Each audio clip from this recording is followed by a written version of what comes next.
Okay, and thank you for joining me today on Dr. Teach Me to Parent. Good to have you with me as we unfold several topics today that are very, very important for young children and for parents who are developing a personality, developing a moral system, developing a value system of their children. And we're going to cover about 3 or 4 different topics today and kind of just jump around a little bit and give you a taste of several things that really are critical for young children developing positive lifestyle and personality and behavioral patterns. Now, to put this in perspective, let me just give you a quote and kind of tell you how we're going to go today, okay? A father who does not teach his children to do their duties is equally guilty when they neglect them. You could really just change that a little bit by saying parents who do not teach their children to do their duties are equally guilty if the children do not do them. You see, we instill within our children habits and behavior patterns, and then those prevail. The child goes through life developing further on those skills and those basic abilities and attitudes. But we have to start out as parents teaching them this issue. And here is the one of teaching them the chores, teaching them the duties that they are to fulfill within the context of family life. Everybody has one. I always say from a child 3 years up has chores and duties to fulfill. And it's your job as a parent to not only teach them, but to assure that they are exercised regularly on a regular schedule, and it becomes part of that child's lifestyle. Okay, before we delve into our topic for today, which is going to be resilience, by the way, just remember this, that you're welcome to get in contact with us here if you'd like to sponsor a program, if you'd like to sponsor some nonprofit organization, and just let us know and we'll work the details out for you so that you could be a sponsor of this program as well. So you're welcome to that opportunity. Now let's take a look at this issue of resilience, okay? Resilience is a very critical skill for children. We need children who bounce back. We need children who get up when they fall down and they can get up and move forward again. We need our children to overcome failure, overcome disappointment, overcome defeat, overcome difficult times in their life. And obviously we want children to be very strong, to stand strong in the midst of a storm, in the midst of tough times in their life. Someone has said it like this: in the middle of a storm is no time to learn how to swim. Well, it's the same thing when it's resilience. You teach resilient skills, you teach resilient behavior before a child enters into the competitive world in which they live and experience setbacks and experience failure and experience frustration and experience a tough teacher or a inappropriate or a undeveloped teacher, one that is without the skills of really quality teaching. You see, kids have all kinds of setbacks in their life, in their day-to-day life, and they need to have that resilience so they stand up and they move forward despite the fact that they have difficulties in the classroom, they have difficulties in the home, they have difficulties in the playground, they have difficulty with their friends or whatever it might be. So resilience is a tough skill. It's one that we have to learn, and it's learning to be tough, if that's, you think of it in that sense, for the child. Now, what are some of the skills of resilience?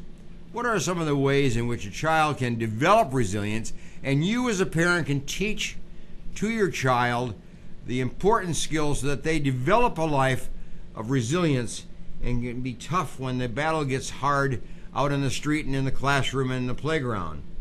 So, here's the first one. Very, very important.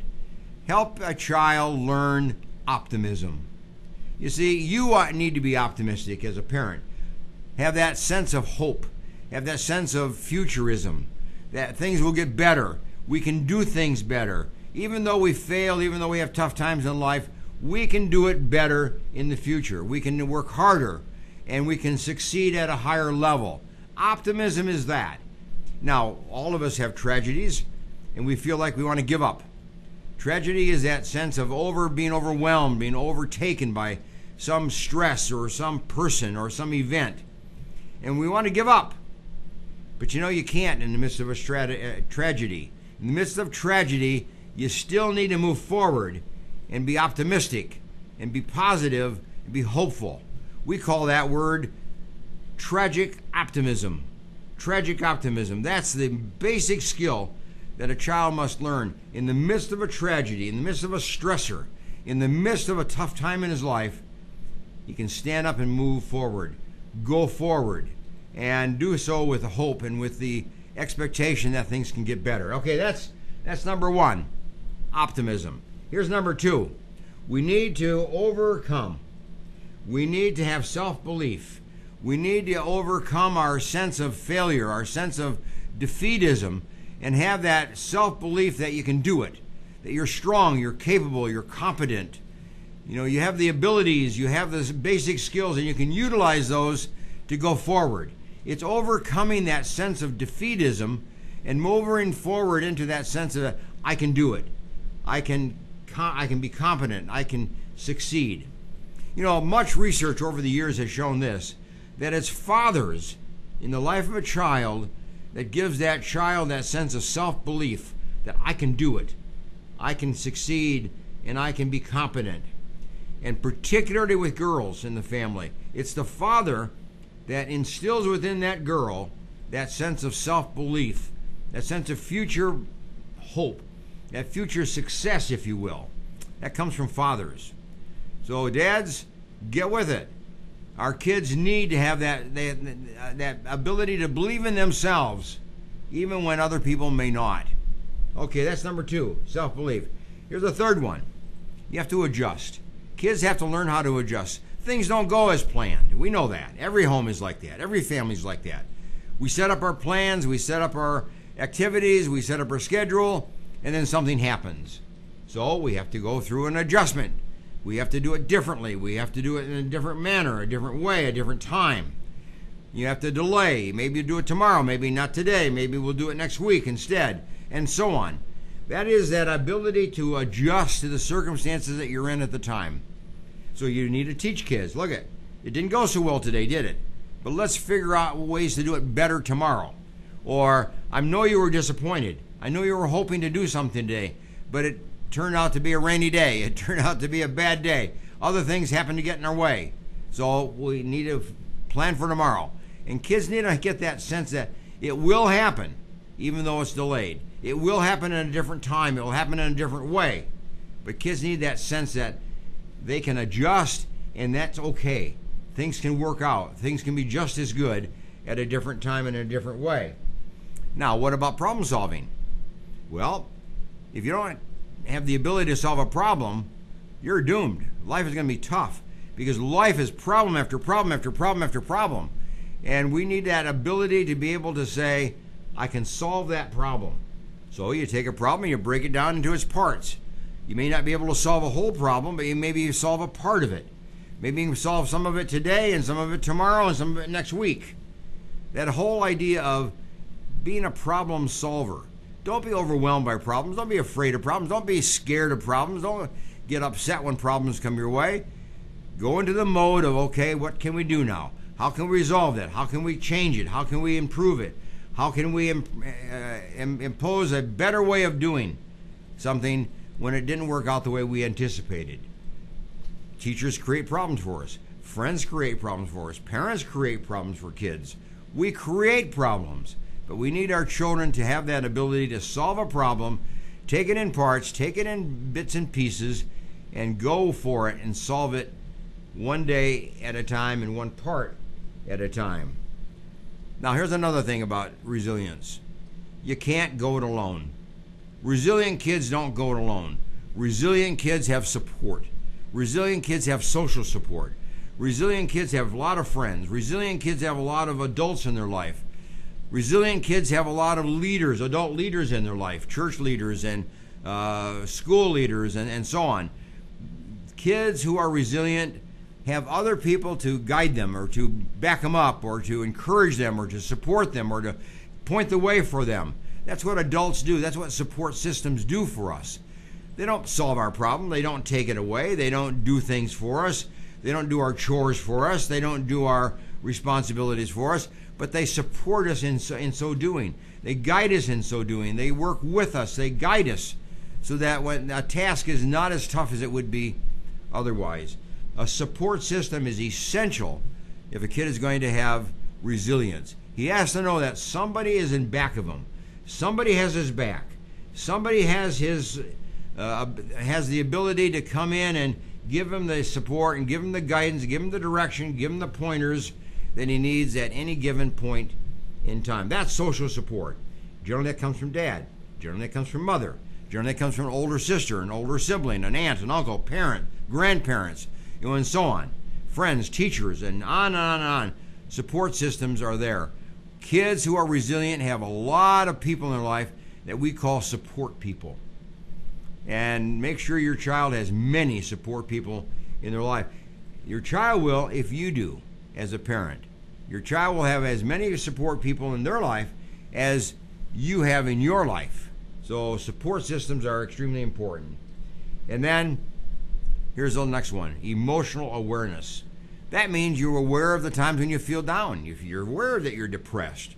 You're aware that you're anxious. You're aware that you're a little bit of moodiness today. You're aware of the fact that you have joy or you have happiness or you have energy today. You can feel that energy within yourself and you can know where you are.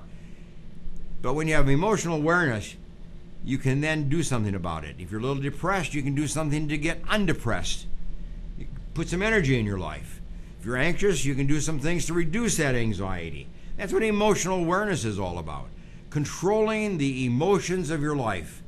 Usually that of anxiety, fear, usually that of anger, usually that of depression. And when those emotions occur, those are strong emotions. We're aware of them and we take steps to reduce them, moderate them, put them into the mild category so they don't become disruptive and they don't become self-defeating. And then lastly, let me just say this. A sense of humor is important. Kids need to learn to laugh at themselves. Kids need to learn to laugh at you as a mother. Kids learn to laugh at you as a father. Kids need to learn to laugh at themselves and at other people. Humor needs to be part of your family life. Have fun, joke, and tell stories and make quips and make various little stories out of things. But give that sense of humor to your kids. Teach humor. You be humorous. You look at things with a sense of humor so that your child gets that sense of humor as well. Humor is a very important part because it covers up some of the anguish, some of the depression, some of the anxiety, some of the fear that we live with. Sometimes you can get rid of that by just looking at things with a little bit of humor.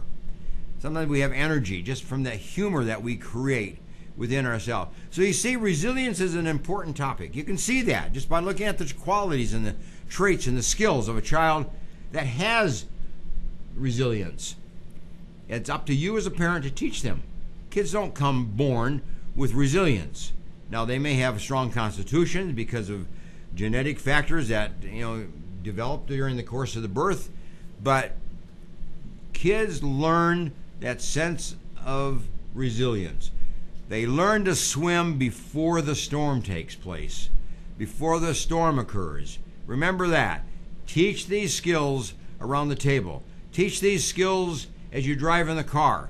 Teach these skills and talk about them as you put a child to bed.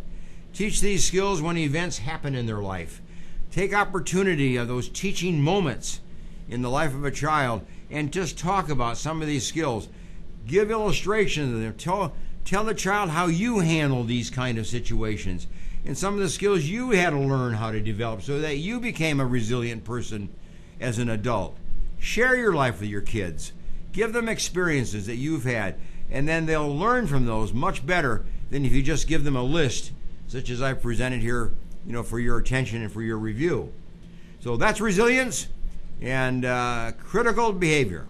Learn it, teach it, and enjoy the benefits of being resilient. You don't get depressed. You don't get defeated when you have resilience. You have tough times, but you overcome them and you move forward.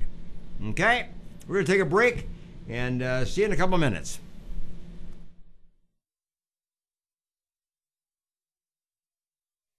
The Green Gables Care Home is a 24-hour assisted living facility for the elderly located in Clovis, California, offering spacious private and semi-private rooms which are wheelchair approved, catering to the special person in your life who needs attention and wants to live in a loving home environment. The Green Gables Care Home has assisted living in secured homes for elderly with Alzheimer's, memory loss, and for your loved ones needing assistance with their activities of daily living. Call 559-297-9438 and visit greengablescarehome.com.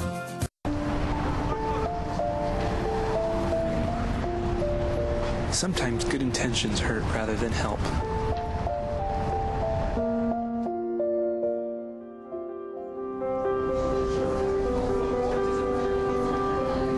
For just $1.76 per meal, the Fresno Rescue Mission offers more than food. We offer hope. Please donate today. Do you need a locksmith? Layman's Lock and Safe Service and Repair is available for you. 559-228-1805. Gained a lot, learned a lot, and got a lot of love. If it weren't for the knowledge that I had gained from the classes at PCC, I probably wouldn't be the mom I am today. See, there it goes.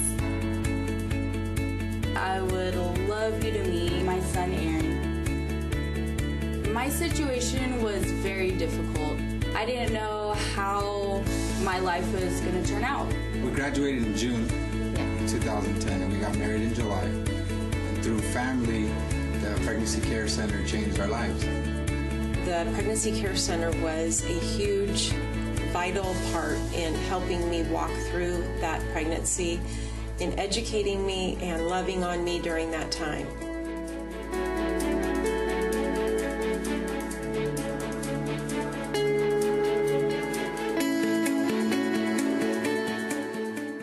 Choosing a Medicare plan can be difficult and frustrating. Susan Hatch can guide you through the Medicare maze and help find the right plan for you. Susan helps people understand the confusing and drastic changes that occur every year in Medicare. Susan will only recommend plans that will protect your assets and allow you to continue to see your personal doctor. As a 100% independent agent, Susan is not controlled by any particular insurance company to steer a person onto any one particular plan. Susan was awarded the #1 Medicare supplement agent in California. Look for Susan's Medicare question and answers every Monday in the Fresno Bee. Call Susan at 559-307-2287 and visit MedicareToday.net. Central Valley Talk.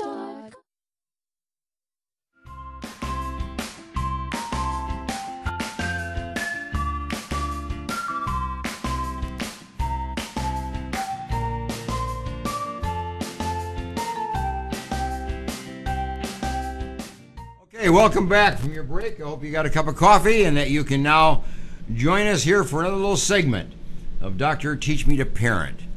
I hope that you picked up on the issue of resilience in our first segment. Extremely important skill to teach your children and for a child to have those skills as they move on into junior high school and on into high school and so on. And that's going to pay off enormously well for a kid. If you teach those skills, those basic skills, if you teach those, your kid has the chances of a pretty good level of success as he goes through school and then on into life and certainly into marriage and into a work situation.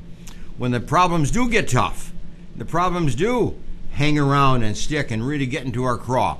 But we got to have that resilience to stand up and face life in spite of the tough times that come our way.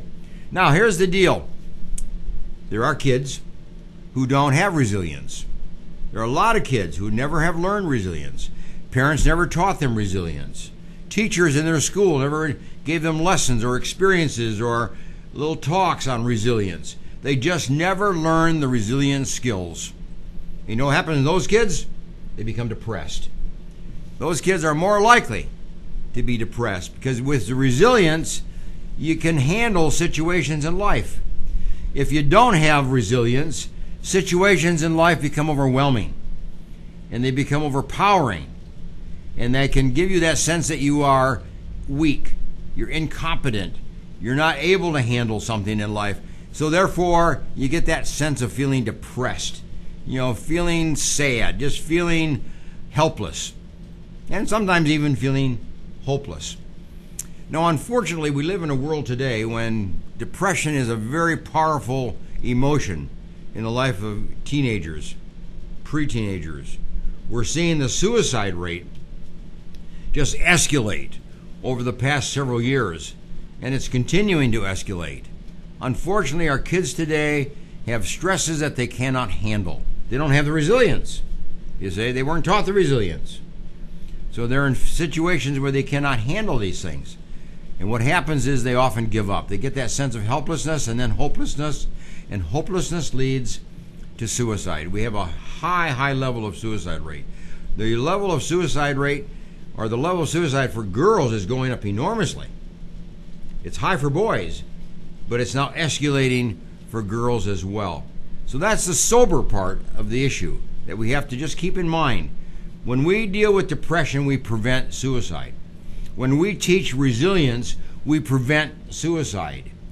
We not only pave the way for greater success, but we prevent these tragedies happening in the life of a kid or the life of a family or whomever. So it's a serious issue, and I want you to take it seriously. So listen, as I go through this issue here about depression, if you know somebody that needs to be listening to this program, give them a call right now and tell them to tune in. If you're watching this on a YouTube, forward it to them. Encourage them to listen to it so that they can get that background as well, learning about resilience. And now as we look at the issue of depression, a very, very important topic, for us to look at with our kids. Can we prevent it? Is there a way to prevent it? Can we teach children to live a life so they are not, depressed? Well, okay, let's go through the list. Problem solving. We talked about that under resilience, but it's also under depression. Kids need to learn how to solve problems and make decisions. You see, the problem is this. When a kid is faced with a problem and doesn't know how to handle it, doesn't know how to solve it, they become overwhelmed. They become defeated. And then they become depressed.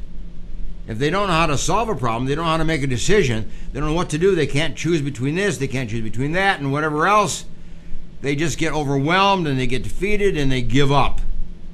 And when they give up, that's the feeling of depression. Depression is helplessness. Depression is an overwhelming feeling of helplessness. No matter what I do, no matter what I try, no matter what I say, it doesn't make any difference. It doesn't solve anything. So depression is a very critical emotion. It's a tough emotion. It's a defeating emotion. It's a hurtful and painful emotion. It's tough to live as a depressed person. So we need to help our kids live above the line of depression, and you do that by teaching decision making, and you do that by teaching problem solving. Now, here's number 2. Kids need to learn how to talk.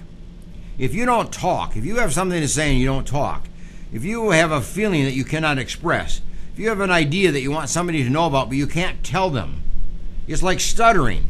If you can't talk, you carry that within yourself. You carry that around and you just keep it within and you never share it with anybody. And then people don't know how you think. People don't know how you feel. People don't know what you want. People don't know what you don't want. You see? So assertive communication skill is just merely that. Letting people in your world know what it is about you that you think is important. What it is about you that the feeling is strong. You want people to want to share that with somebody. What it is that you want. What it is that you don't want. What it is that you want to change. You see, we depend upon our communication skills to get in life the things that are necessary for us and the things that are important to us and the things that will make life a success for us. Communication skill is extremely important. Communication is like playing tennis, if you will. If you think of it this way, you serve the ball, that's like saying something. And then the person hits it back, that's like responding.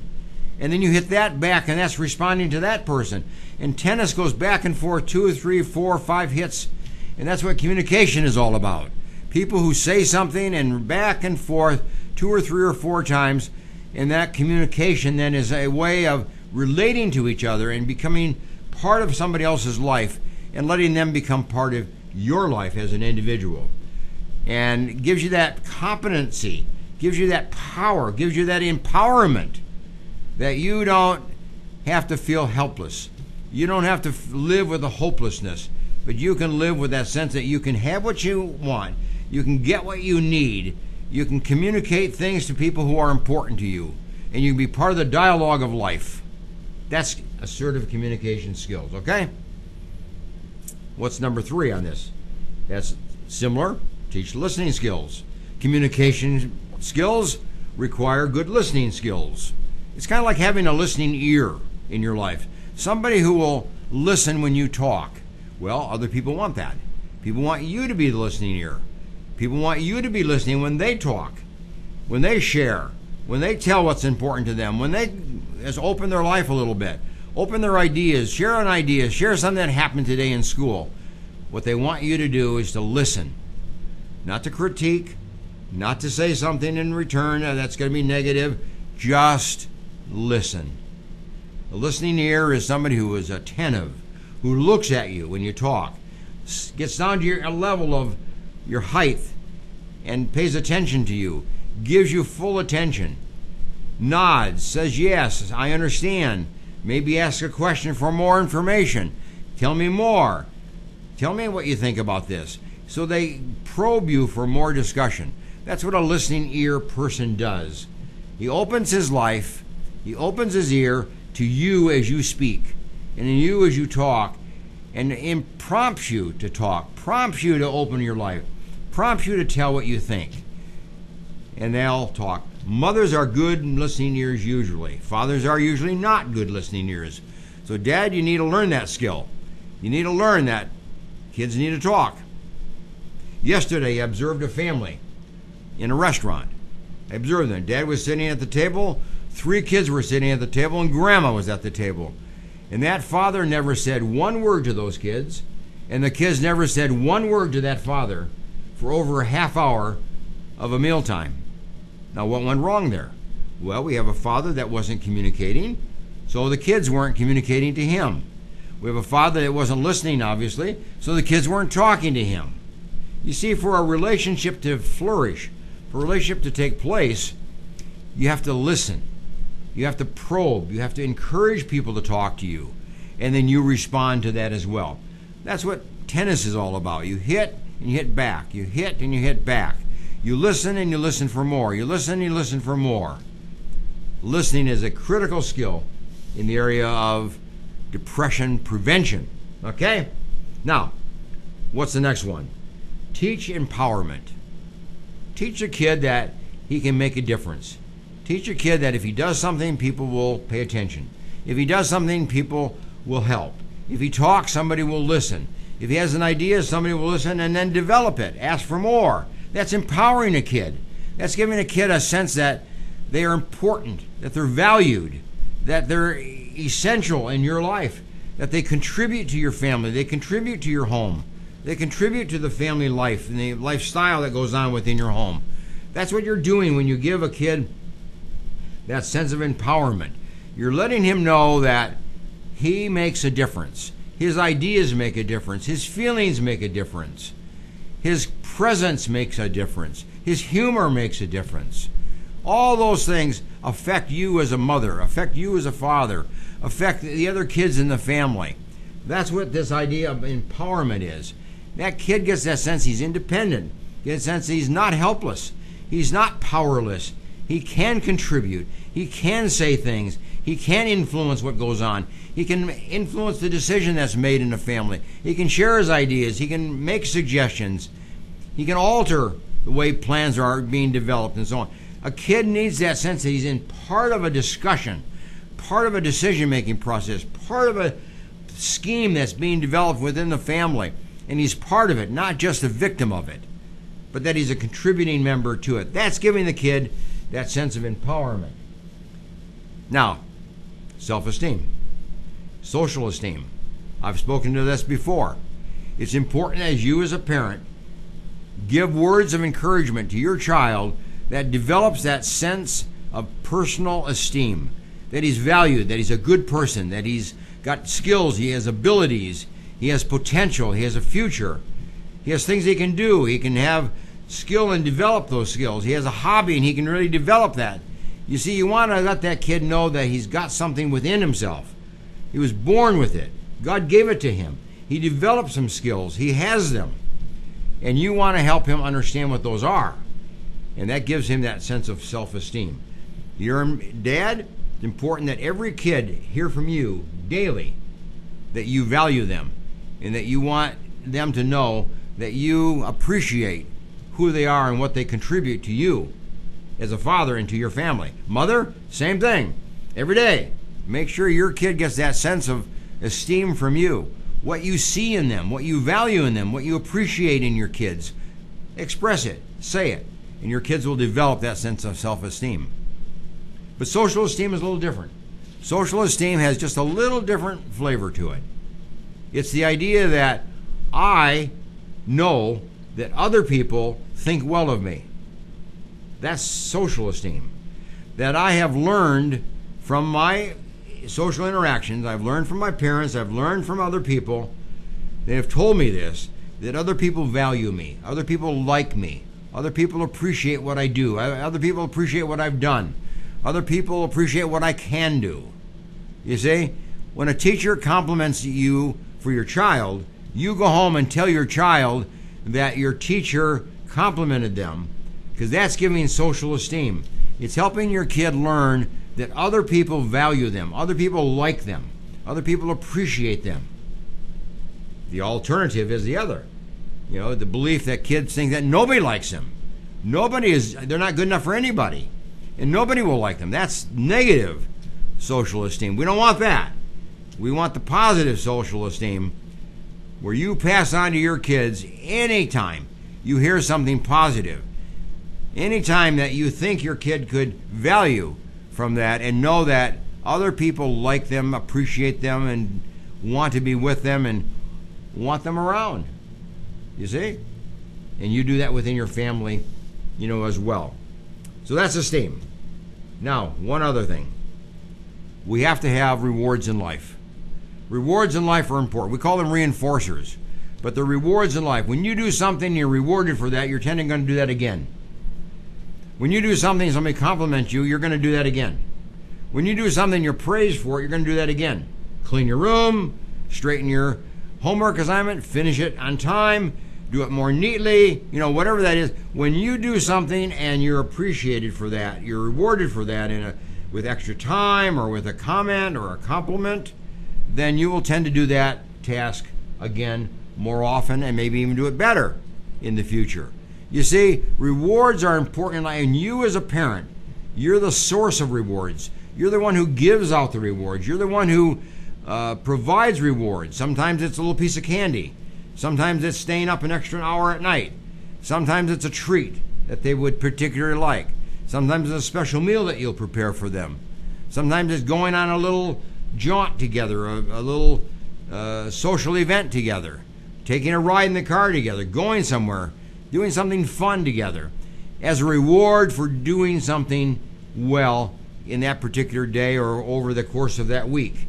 Your kid comes home with good grades, goodness me, make that a source of celebration and do things that would celebrate good grades. It's the good grades you want to celebrate, because then kids will tend to get better grades in the future. So make sure that rewards are very much a part of everyday life. Should be like 20 different compliments a kid gets per day. 20 different kind of rewards that kid gets per day for the good things that he does, for the achievements that he's made, for the improvements that he's made. You got to watch for those things and then follow that up with compliments. But you can do one other thing. You can teach children how to get rewards from other people. How they can ask, how did I do today? How do you like this? Look what I did today. Do you like it? You know, if you do a little artwork or if you do a little homework assignment, or just show that to your parent and say, do you like it? Did I do all right? Did I do well? It's kind of like asking for a compliment, you see? And parent, make sure it comes in the form of a compliment, not as a criticism, but as a compliment. So make sure that your life, your home life, just has a flow of appreciation words and complimentary words and support words and encouraging words and words that just lift up and support and encourage and build up the confidence in your particular children, okay? Now here's the last one. Teach value of a family bond. Teach the value of a family bond. You know, a family bond is just merely, we are a family, we are a team. It's kind of like saying, Mom, we're a team and I'm the coach. Dad, we're a team and I'm the manager. You see? Put it that way. But give that sense of a bond. We do things together. We support each other. We encourage each other. We go places together. Nobody goes through a difficult time alone. They go through difficult times together. We support each other. If you go to a hospital, we visit. We do it as a family. You have a problem, you have a sore, you have an injury, we're there to support you as a family. You have a celebration, you have a success, you have an achievement, you have an accomplishment, you have a play that you're a part of at school, you have a song that you're singing, you have some kind of a musical instrument you're playing. The family listens and the family supports and the family enjoys that together. It's family bonding. Do things that build memory as a family. Do things that build that sense of oneness as a family. It's like a team. You have to come together and you solve problems together. You celebrate together. You encourage each other together. You rest together. You relax together. You move forward together. You succeed together. That's family bond. And when kids have that, they're less likely to be depressed. And that's the whole point of it. When you do these kinds of things in a family, when you live that way within the family, your child will probably not be depressed. But if you have a depression in your family, you have one of your kids that are a little prone to depression, make sure these kind of behaviors are very much part of everyday life. Compliments are very important. Encouraging communication, very important. Doing things as a family together. Doing things with dad, doing things with mom, doing things with the kids together. That's family bonding. And that gives that sense of belonging, that sense of unity, that sense of support. And that works against the depression. Depression is not a good mood to experience. Depression is something you don't want your kid to go through. But you see, you can prevent it by dealing with these things. You can help a kid get through it by making sure these behavior patterns become very much a part of their day-to-day experience. Okay? All right, we're going to take a break and come on back in a couple minutes.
Dentist who has a passion for superior aesthetics and comfort, you need Dr. Christopher Wong with Cedar North Dental. Call 559-432-4948 or visit cedarnorthdental.com. Hey! China's closing the club. Tanya, come here. At Boys and Girls Clubs, it's not just about trying new things. Kitchen in my hometown. It's not about learning the right steps. 4 or making contact. 5, 6, 7, 8. It's not about exploring the future. It's about helping them build it. It's about taking steps to greatness. About making a connection. It's about proving every kid and teen has what it takes. It's about people in our clubs who bring out the greatness in every kid who enters our doors. It's not just about being on stage. It's about walking across it. Great futures start here, and here, and here.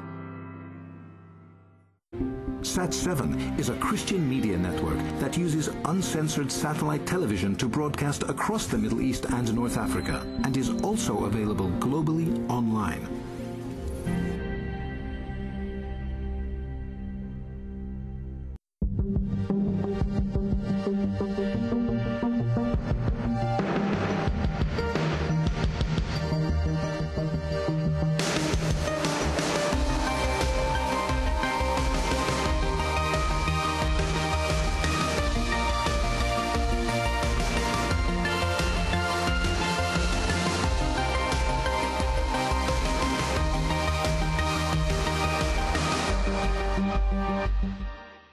CentralValleyTalk.com.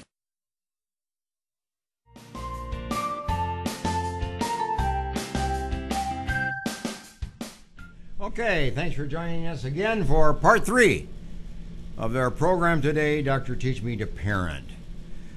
You see, we've been talking about resilience. Kids who are successful, who achieve, have that ability to be resilient. They've been taught the resilient skills which we have reviewed today in great detail.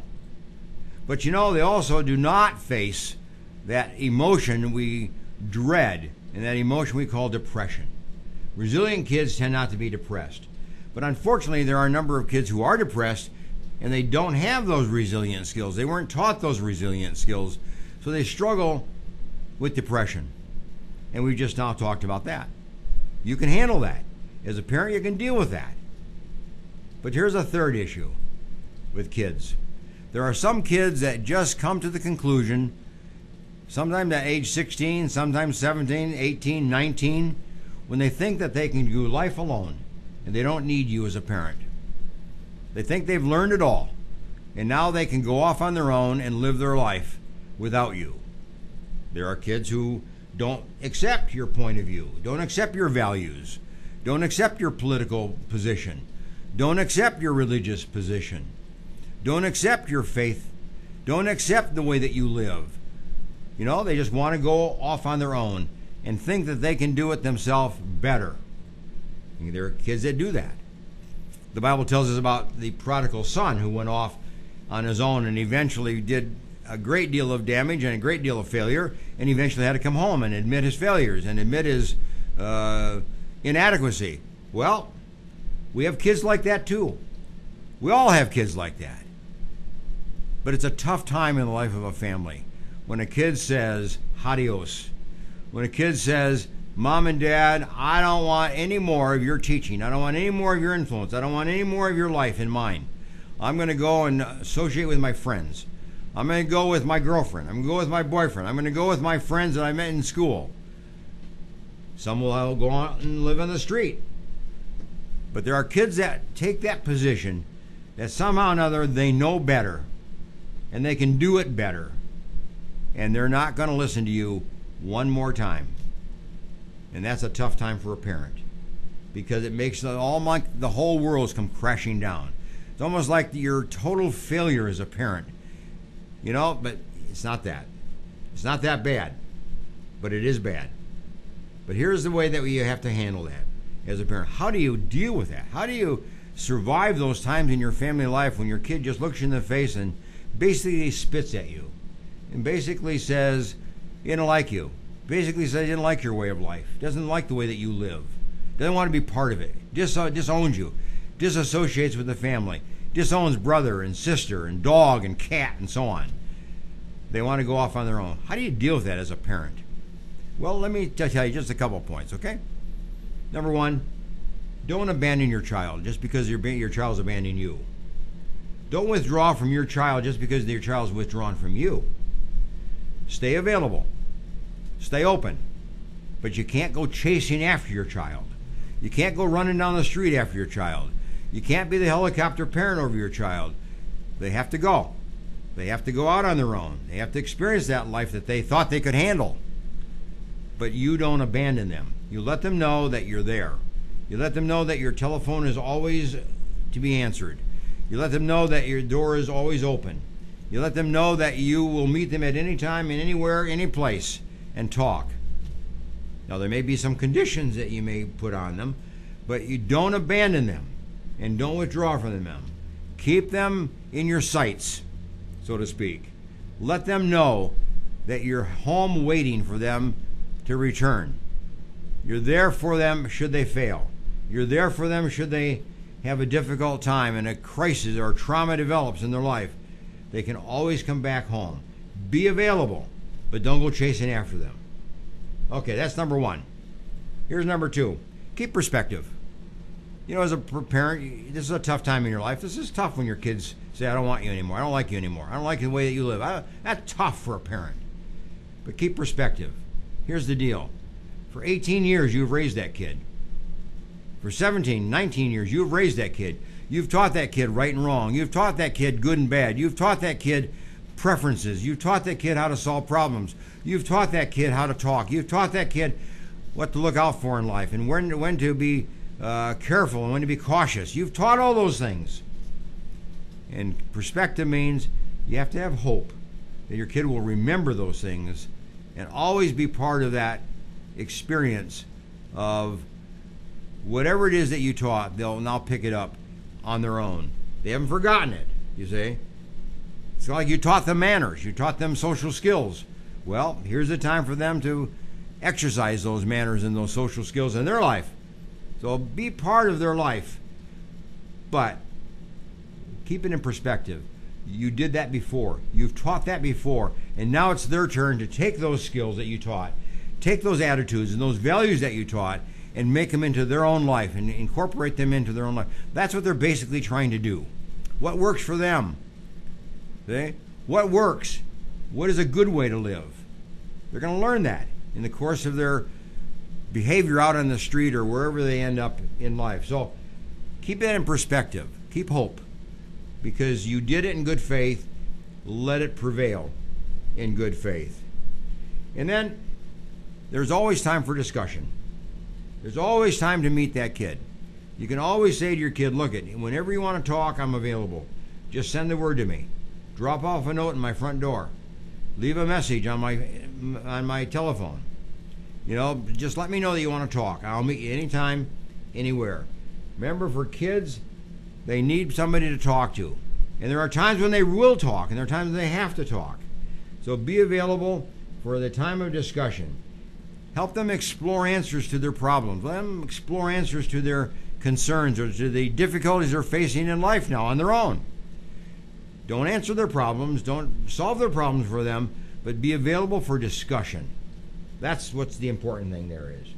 And then also come to appreciate and understand, you know, that God brought them into your life and God will protect them now wherever they are and however they go. You got to have that faith, you got to have that belief that there's a protective hand over them. There's a guiding hand over them. Even if it's not your hand. Even your hand can't reach out that far.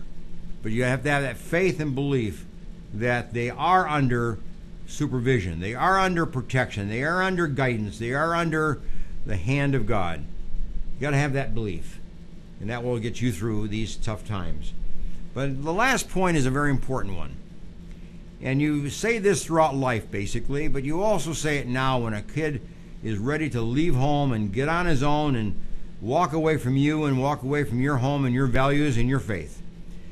You got to set some rules. You got to set some expectations. You have to set some guidelines. I've told parents this: if a kid walks away from your home, they can't walk back into their home anytime. They have to come back with permission. They have to come back demonstrating that they've changed.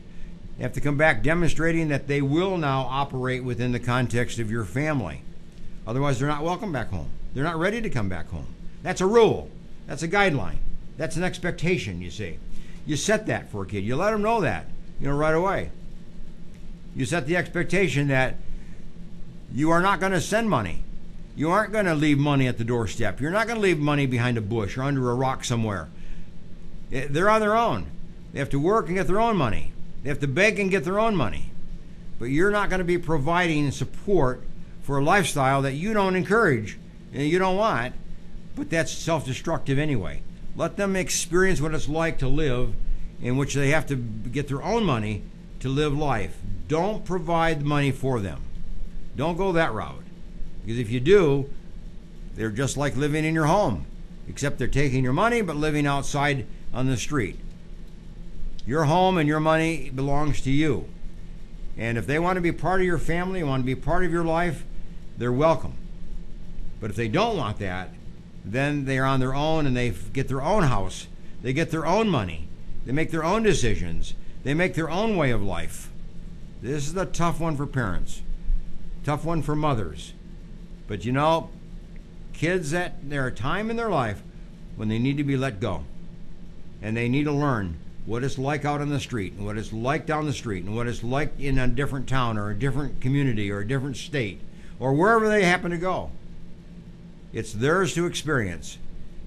And then in the course of time, and it usually is about 5 years, by the way, but in the course of time, they start reevaluating their life and begin to integrate what it was like living in your home under your leadership and under your parentage.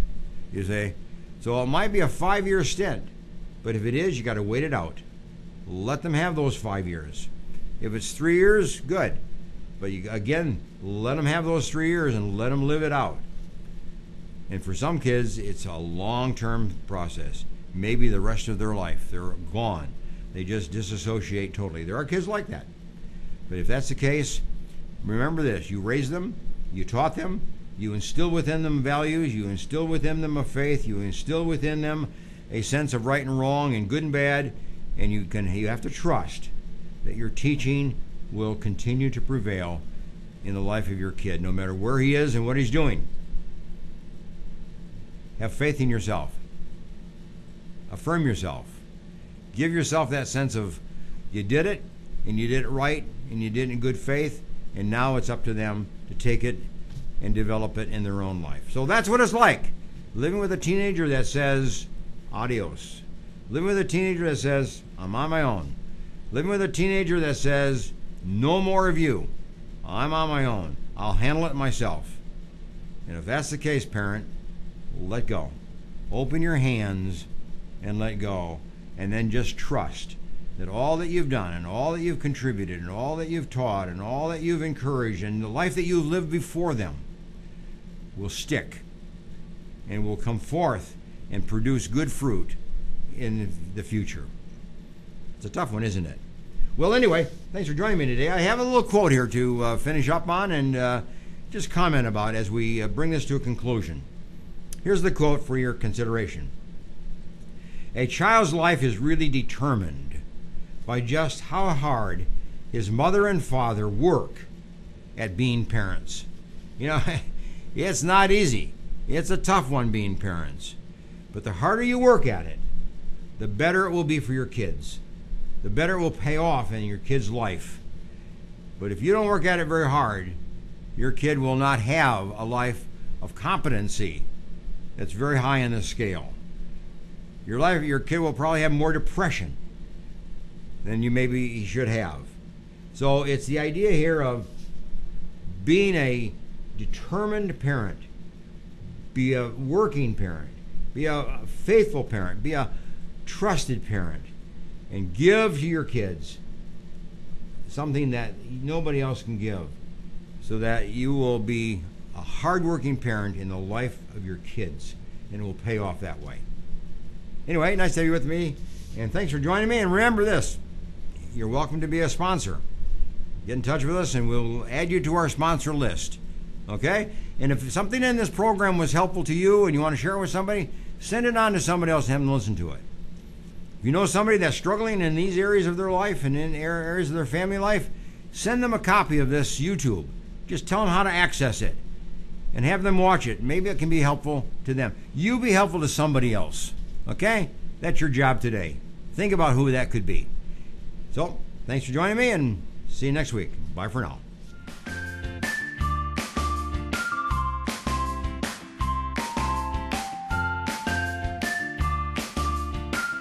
I'm Pompe disease is a progressive, multisystemic, debilitation, and often fatal muscular disease. The United Pompe Foundation was formed to assist those affected by Pompe with the medical costs and other expenses that they may not be able to fully cover through their insurance. Visit UnitedPompe.com to learn more and to make a tax-deductible contribution to the United Pompe Foundation.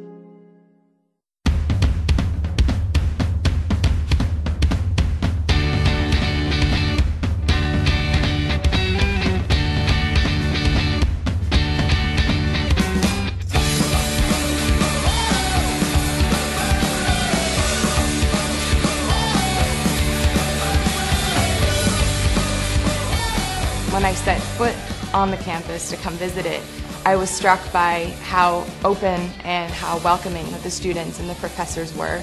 Coming to Gordon was like coming home. I think intentional community is what Jesus modeled with his disciples, and Gordon has really fostered a good place for intentional community to happen. Gordon is a place where you can meet people from all over the world and hear their stories. I meet a lot of different people who are shaping who I am today. Gordon seeks to graduate men and women of character, of leadership, and the world is the place where Gordon students belong. Choosing to go to Gordon was, I think, one of the best decisions I've made in my life. I expect to be changed.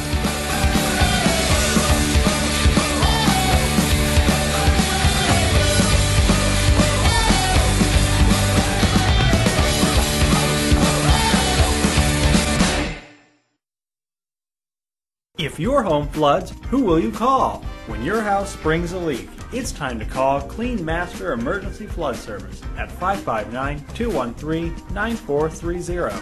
Clean Master will be there in 60 minutes to start fixing your home. And Clean Master bills your insurance directly, saving you the hassle because you've got enough to worry about. Clean Master also offers carpet and upholstery cleaning, carpet repair, pet odor removal, and more. Remember, Clean Master Emergency Flood Service, 559-213-9430, and visit cleanmasterflood.com.